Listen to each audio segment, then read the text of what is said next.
Ever since the release of Dragon Ball Z Resurrection F, that saw the return of a fan-favorite villain, Frieza. The fanbase has left a pretty big question hanging above the franchise now, though.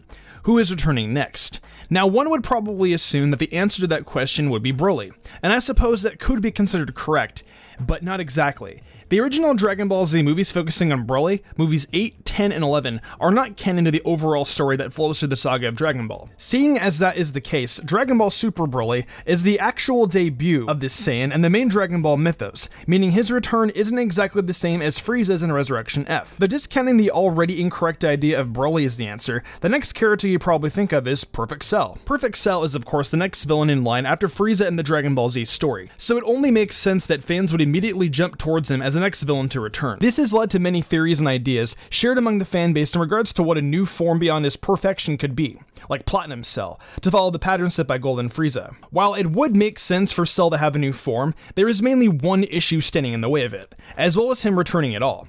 Unfortunately for all the Cell fans out there, there is just no coherently feasible way for Cell to return to the Dragon Ball storyline as it is now. Rather, there are possibilities that are very large stretches, but him achieving some new form or even finding a way to become as strong as Goku or Vegeta just seems way too out there to even be possible. Now don't get me wrong, I like Perfect Cell a lot. Seeing him return would be awesome. His battle with Super Saiyan 2 Gohan at the Cell games was so badass, and that's also a moment that the fanbase looks back on with fond memories. However, disliking a character and wanting to see them return doesn't exactly produce a logical situation to make them return. That of course usually doesn't stop a company from bringing back a character if they're popular enough and a money-making opportunity is there. Remember, Toei created 3 Broly movies back in the day thanks to his popularity. However, with Dragon Ball Super, Akira Toriyama has taken a bit more control over the story writing process, as seen with Dragon Ball Super Broly. So it's safe to say that if they did ever come up with an idea like that, he would probably be able to come up with something that wasn't too wildly dumb. Though that being said, there is a pretty good chance it could seem like a complete rehash of the plot of Resurrection F. I'm going to share with you an idea behind the return of Perfect Cell, and you can tell me down in the comments below if you think it would make sense or could work at all for him in a good, well-done movie. Imagine this. A film opening up with the former member of the Red Ribbon Army on a search for the Dragon Balls. Now usually Bulma would have scooped them up at the moment they became active and taken them for herself to be used when necessary by the Z Fighters. The member of the Red Ribbon Army has learned of what the Dragon Balls can do, has created a locator of his own, and has managed to track them all down. Upon finding them, he calls upon Shenron, and with his first wish, he calls for the fallen members of the Red Ribbon Army to be resurrected. With his second wish, he of course calls for all of them to be transferred to where he is. The entirety of the Red Ribbon Army that Goku had slain as a child appears, and Shenron immediately disappears, upsetting the soldier who had summoned him. While he was under the assumption that he would only get 3 wishes, he doesn't know that Shenron cannot grant 3 if one of the wishes is used to resurrect multiple people.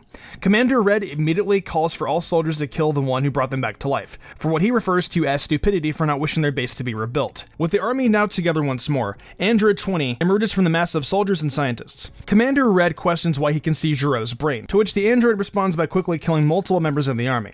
Upon eliminating quite a few of the newly resurrected army members, Android 20 flies off and leaves Commander Red in shambles once more, as for a second time he had lost his army. Android 20, with the knowledge of how Androids 18 and 17 killed him, heads for his long since destroyed lab in the mountains. He begins to destroy the mountains further, digging down deeper into the ground before finally reaching yet another bunker-like base beneath it. Inside is yet another supercomputer that has been working on creating a lifeform like Cell the whole time Gero was dead. For years, there was another Cell being worked on. Now, this is where I'm going to stop this little scenario. This is one of the only even somewhat logical ideas that could result in Cell's resurrection. And even then, it seems like a real mess. It's reaching to assume that anyone in the Red Ribbon Army is still alive and will be capable of hunting down the Dragon Balls, and it's a huge issue for Cell to be revived in his regular form. Androids 17 and 18 are both wildly more powerful than they were before, and any opportunity for him to absorb them would be long gone. Most of the cast could easily defeat Cell at this point in time, and even if he became perfect once more through some miracle, his chances against Super Saiyan God Super Saiyan Goku or Vegeta are next to none. At this point, there isn't even really a future for Perfect Cell to show up from either.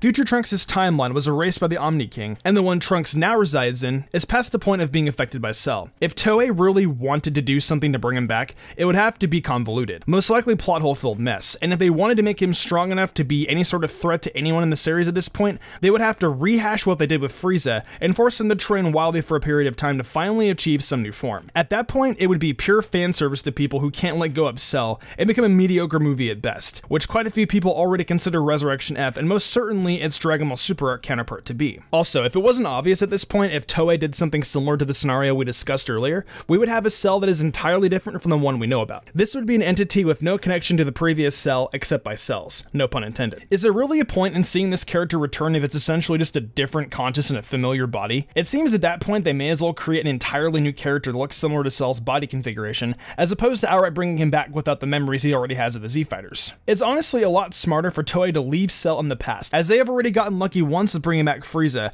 and being able to insert him naturally into a fine role in the main story they're trying to tell now and going forward. They've done a tremendous job introducing new antagonists and general new characters in Super, that they don't have to keep turning to the past to pad out movies and give Goku and company a new opponent to defeat. To continue to lean on the crutch of the past with a character not named Frieza would go against the culture they've created with Dragon Ball Super, and create more than likely a disastrous product for nothing more than a quick payday. If we're looking at things from a company perspective, bringing back Cell could very well be a real movie Toei is considering. Considering how difficult it would be to reintroduce Cell, make him strong enough to contend with the cast, and offer a real meaningful story for him at this point when his purpose concluded so long ago, it is safe to say you will not see him return outside of video game what-if scenarios or the Dragon Ball Heroes anime, which honestly is completely fine. Perfect Cell is an amazing character with a great personality, and some very cool powers that serve as a very fitting close to Gohan's character arc as a child. For many, including myself, he has been the coolest and just absolute second best villain in Dragon Ball next to Frieza, and it would be a true shame to see his legacy tarnished with an incoherent mess of a movie or arc. What do you guys think though? Can you come up with a good way for Cell to return? Maybe a way for him to get stronger? Let me know down in the comments below and I'll make sure to check them out. Also, please remember to check out all videos I put out and will be putting out in the future over here on Mystic Sage. There will be even more Dragon Ball content to come. If you enjoyed the video, why not leave a like and consider subscribing notifications on. With that being said, I'm Mystic Sage and I will see you guys in the future for more anime content.